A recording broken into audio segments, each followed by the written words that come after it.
Hello students, तो आज की इस वीडियो में डिस्कस करेंगे क्लास 8 है और ये प्रीवियस ईयर क्वेश्चन पेपर है 2023 का। ठीक है, हिंदी और इंग्लिश दोनों का है, लेकिन इस वीडियो में सिर्फ हिंदी वाला ही देखेंगे। ठीक है, चलिए हम लोग इसको स्टार्ट करते हैं। और इससे पहले भी 2024 का भी previous year question paper uploaded है इस चैनल पर, तो जा करके आप वहाँ से ज़रूर चेकआउट करना, ज़रूर देखना। प्लेलिस्ट बना हुआ है, तो घबराने की ज़रूरत नहीं है। प्लेलिस्ट में जाना, प्लेलिस्ट में चेक करना क्लास 8, तो वहाँ पर जो है सारे सब्जेक्ट के जो है प्रीवियस ईयर क्वेश्चन पेपर मिल जाएंगे। और अगर आपको किसी भी टॉपिक में मैथ साइंस जो भी है, ठीक है, जिसमें भी टॉपिक में दिक्कत होता है, चैप्टर में दिक्कत होता है, तो आप कमेंट बॉक्स में ज़रूर बता सकते हैं। ठीक है, चलिए इसको स्टार्ट करते हैं। सबसे पहले जो है ये आप पैटर्न देख लो, फुल मार्क्स कितना होता है 50। ठीक है, और ये 2 पेपर है, पेपर 1 में हिंदी है, पेपर 2 में इंग्लिश है, तो दोनों मिला करके 100 हो गए। ठीक है, तो इसमें जो है सबसे पहले हम लोग देखते हैं क्वेश्चन कैसा पूछा है। तो यहाँ जो है इसके पूरे इंस्ट्रक्शन दिए हुए हैं, तो आप इसको रीड कर सकते हैं स्टॉप करके वीडियो को। ठीक है, हिंदी। ठीक है, इसमें जो है पहला है कि 1 से 5 तक के लिए सही जो है ऑप्शन आपको चुनना है ध्यानपूर्वक गद्यांश को पढ़ करके। ठीक है, और ये गद्यांश ये रहा कि पढ़ना घूमना, ये दोनों, तो ये सारे जो है आप इसको जो है वीडियो को पॉज करके पढ़ सकते हैं। ठीक है, पढ़ने के बाद जो है यहाँ पर क्वेश्चन जो है पूछेगा। ठीक है, ये सारे जो है पैसेज है। अब क्वेश्चन इससे पूछ रहा है क्या है, ये पुस्तकें हमें देती है तो ज्ञान और जानकारी देती है, आप उसको जो है ऊपर वाला पैसेज पढ़ना, तो आंसर जो है फर्स्ट इसका सही होगा। ठीक है, उसके बाद जो है घूमने से हमें क्या मिलता है, तो घूमने से हमें अनुभव मिलता है। ठीक है, उसके बाद भारत के पश्चिम में क्या है, तो भारत के पश्चिम में जो है रेगिस्तान समुद्र है। आप एक बार पैसेज को पढ़ना है, वो पैसेज से ही जो है मैंने यहाँ पर टिक लगाया है। ठीक है, तो इसको आप ज़रूर एक बार देखना। उसके बाद जब हम भ्रमण करते हैं तो वहाँ किस चीज़ से परिचित होते हैं, तो इनमें से सभी, मतलब सभ्यता से भी परिचित होते हैं, संस्कृति से भी परिचित होते हैं, विविधता से भी परिचित होते हैं। ठीक है, तो ऑप्शन डी इसमें क्या बनेंगे, करेक्ट ऑप्शन बनेंगे। उत्तर का विलोम क्या है, तो उत्तर का विलोम होता है दक्षिण। ठीक है, और पूर्व का क्या होता है, पश्चिम होता है। ठीक है, तो इसको ध्यान में रखना। नेक्स्ट है फिर से काव्यांश आ गया। ठीक है, इसको अच्छे से 10 तक के लिए जो है इसी से देना है, तो इसको जो है ये पढ़ सकते हैं। ठीक है, कि पेड़ सकर धूप खुद देते सभी को छाह अपनी, मदद करने को बढ़ाते डालिया सी बाह अपनी। ठीक है, खींचते रहते निरंतर ये हवा गंदगी हमारी, हमें मिलती इन्हीं से प्राण वायु विशुद्ध सारी। ठीक है, सिंचते धरती हमारी बादलों को भी बुलाते, जल बरसात खेत उपवन वन सभी है लहलाते। तो अब इसमें बताना है कि इसका शीर्षक क्या होना चाहिए। ठीक है, तो इसका पेड़ जो है शीर्षक करेक्ट होना चाहिए। ठीक है, क्योंकि इसमें पेड़ के बारे में ही डिस्क्रिप्शन किया हुआ है। तो कोई भी काव्यांश हो, कोई भी गद्यांश हो, अगर उसका शीर्षक देना है तो उसमें मेन फोकस किया जाता है कि वो किसके बारे में डिस्क्रिप्शन किया हुआ है। ठीक है, किसके बारे में जो डिस्क्राइब किया हुआ है, तो उसी के अनुसार उसका जो है टाइटल दिया जाता है। ठीक है, तो यहाँ पर पेड़ जो है सूटेबल है। ठीक है, उसके बाद नेक्स्ट है कि पेड़ धूप सहकर हमें क्या देती है, तो पेड़ धूप सहकर के हमें छाँव देती है। ठीक है, अपने डालियों को फैलाती है और ये जो सन की जो लाइटें होती है उसको रोकती है। ठीक है, और वो हमें क्या देती है, छाँव देती है। ठीक है, उसके बाद नेक्स्ट है दूषित हवा को खींचकर पेड़ क्या करते हैं, तो दूषित हवा लेते हैं, मतलब कार्बन डाइऑक्साइड लेते हैं, और हमें क्या देते हैं, विशुद्ध, मतलब शुद्ध हवा जो है हमें प्राण वायु प्रदान करते हैं। ठीक है, मतलब ऑक्सीजन देते हैं, निश्चित है। ठीक है, तो ऑप्शन इसमें थर्ड जो है करेक्ट ऑप्शन होंगे। ठीक है, उसके बाद हमें किससे प्राण मिलता है, तो विशुद्ध वायु से मिलता है। ठीक है, उसके बाद उपवन का पर्यायवाची क्या होता है, तो बाग होता है, बगीचा, वाटिका होता है। ठीक है, उपवन मतलब क्या होता है, बाग बगीचा, उपवन वाटिका। तो ये ऑप्शन डी जो है इसमें, मतलब ऑप्शन 4 जो है करेक्ट ऑप्शन बनेगा। ठीक है, उसके बाद नेक्स्ट क्वेश्चन देखते हैं हम लोग। अब यहाँ से 11 से 20 तक के लिए सही विकल्प का भी चयन करना है। अब ये ग्रामर सेक्शन है, व्याकरण।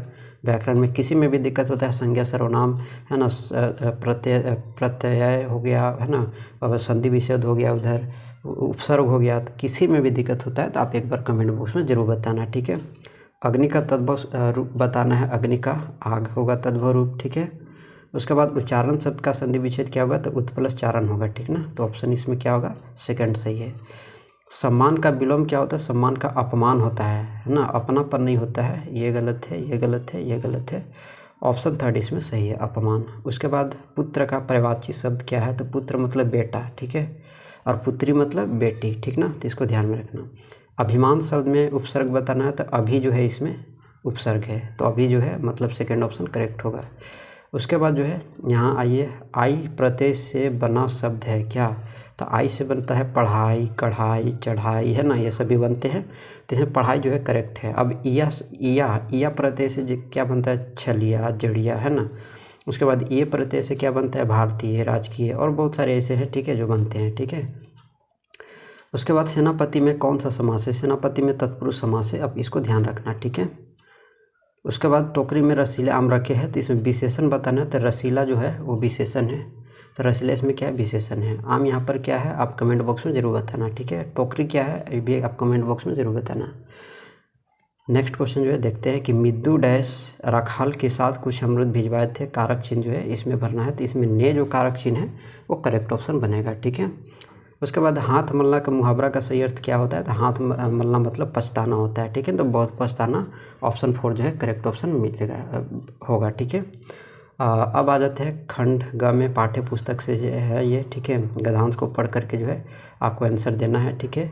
तो आप आंसर को आराम से मतलब गद्यांश को पढ़ सकते हैं और पढ़ने के बाद जो है बताना है इसका आंसर, ठीक है। चलिए शुरुआत करते हैं। सबसे पहले उपर्युक्त गद्यांश किस पाठ से लिया गया है, तो झारखंड के 2 सपूत से लिया गया है। विश्वास नहीं है तो आप अपना बुक में देख सकते हैं, ठीक है। उसके बाद देखिए हमारी शासन व्यवस्था की नींव क्या है, तो भारतीय संविधान है, इसको ध्यान में रखना। उसके बाद मरांग गोम की किन्हा किया गया है, तो जयपाल सिंह मुंडा को कहा गया है, ऊपर ही पैसेज में दिया हुआ है, ठीक है। सन 1946 में किसका गठन हुआ था, तो संविधान सभा का गठन हुआ था। सपूत का विलोम क्या है, तो कपूत, तो ऑप्शन ए इसमें क्या होगा, करेक्ट होगा। छोटा जादूगर पैसे क्यों कमाना था, माँ की सेवा के लिए कमाना चाहता था, ठीक है। उसके बाद लेखक की पत्नी ने तमाशा देखने के बाद छोटा जादूगर क्या दिया, तो रुपया दिया था, ठीक है। इसको भी ध्यान में रखना। हमारे आचरण पर किसका गुप्त प्रभाव पड़ता है, तो संगति का पड़ता है, ठीक है। उसके बाद नेक्स्ट है विश्वास पात्र मित्र जीवन में किसके समान होता है, औषध के समान होता है, ठीक है, दवाई के समान। उसके बाद नेक्स्ट है कि बड़े भाई साहब की कॉपी किताब के हाशियों पर कुत्तों बिल्लियों की तस्वीरें क्यों बनाया करते थे, तो दिमाग को आराम देने के लिए। तो ऑप्शन इसमें 3rd जो है करेक्ट ऑप्शन बनेंगे। बड़े भाई साहब छोटे भाई से हर समय पहला सवाल क्या पूछते थे, तो कहाँ थे, ठीक ना, ये पूछते हैं, ठीक है। कलिंग की राजकुमारी क्या नाम था, पद्मा था, ठीक है, ऑप्शन 1st। उसके बाद अमरूद का पेड़ लेखक में मकान का मुखड़ा किस ओर था, तो पश्चिम की ओर था, ठीक है। बस की यात्रा में लेखक हर पेड़ को क्या समझ रहा था, तो दुश्मन समझ रहा था, ऑप्शन 2 इसमें करेक्ट होगा। डॉक्टर चंद्रा में कौन से गुण थे, तो इसमें 3 गुण थे, धैर्य, लगन, दृढ़ इच्छा। ऑप्शन 4 इसमें क्या होगा, करेक्ट ऑप्शन बनेगा, ठीक है। उसके बाद नेक्स्ट आते हैं 36 से 40 तक के लिए भी जो है या काव्यांश को पढ़ना है, मतलब कविता से जो है लाइनों को उठाई गई है और इससे जो है आप क्वेश्चन पूछेगा और आपको आंसर देना होगा। तो यहाँ पर उपयुक्त काव्यांश किस कविता से ली गई है, तो पद की पहचान से ली गई है, इसको आप पढ़ लेना एक बार। उसके बाद कवि ने चलने से पूर्व किसकी पहचान करने को कहा था, तो पद की पहचान करने के लिए कहा था, ठीक है। तो ऑप्शन इसमें 3rd क्या होगा, करेक्ट ऑप्शन बनेगा।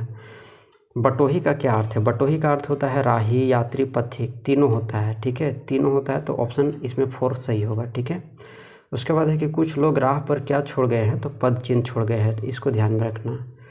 आप भी मेहनत करो, आपका भी चिन्ह जो है, आपका भी जो है पहचान बनेगा और आप जो है दुनिया में नाम कमाएंगे, ठीक है। तो इसको जो है इसके लिए मेहनत करना पड़ता है। उसके बाद नेक्स्ट है उपयुक्त कविता में कवि क्या संदेश देना चाहता है, तो राह में आगे बढ़ने की संदेश देना चाहता है, ठीक है। उसके बाद पुष्प की अभिलाषा शीर्षक कविता में पुष्प किसका प्रतीक हो सकते हैं, तो सौंदर्य के होते हैं, ठीक है, ऑप्शन 2 सही होगा। उसके बाद नेक्स्ट है कि पुष्प किस प्रकार इठलाने से बचना चाहता है, तो अपने भाग्य पर, ठीक है। उसके बाद राम का भरत को संदेश शीर्षक कविता में श्री राम ने किसे समझाने का प्रयास किया है, तो भरत को समझाने का प्रयास किया है। उसके बाद नेक्स्ट है कि श्री राम ने भरत को किसका पालन करने की सलाह दी है, तो बड़ों की आज्ञा की, गुरुजनों की आज्ञा की, राजधर्म की।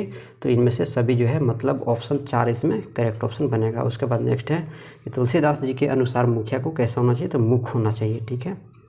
नेक्स्ट है किस कविता में प्रकृति को प्रदूषित नहीं करने के लिए प्रेरित किया गया है, तो बूढ़ी पृथ्वी का दुख, ठीक है। तो ऑप्शन इसमें 3rd सही होगा। उसके बाद नेक्स्ट है कि रात के सन्नाटे में नदियाँ क्यों रोती हैं, तो प्रदूषित होने के कारण, ठीक है। तुलसीदास रचि राम का भरत को संदेश कविता कहाँ से ली गई, रामचरितमानस, ठीक है, रामचरितमानस ध्यान रखना। डायन एक अंधविश्वास शीर्षक कविता में गाँव के लोग किसी की मृत्यु होने पर किससे जिम्मेवार मारते थे, तो बूढ़ी औरत को मारते थे। तो आप एक बार ये कविता को ज़रूर पढ़ना, ठीक है, चूँकि ये गाँव में अभी जो समाज है उसमें ज़रूर देखा जा रहा है। तो आप इसको जो है एक बार ज़रूर पढ़ना और उससे जो है ज़रूर जागरूक होना, ठीक है। डायन पर जो है अंधविश्वास है एक, तो इसको ज़रूर आप बताना लोगों को, ठीक है। उसके बाद नेक्स्ट क्वेश्चन जो है हम लोग देखते हैं कि डायन एक अंधविश्वास शीर्षक कविता में किस सामाजिक बुराइयों को दूर करने का आह्वान किया गया है, तो अंधविश्वास को, ठीक ना। तो ये जो है हिंदी के हमने जो है क्वेश्चन जो है हमने सॉल्व कर लिए, ठीक है। नेक्स्ट वीडियो में जो इंग्लिश का सॉल्व करेंगे। तो मिलते हैं नेक्स्ट वीडियो में।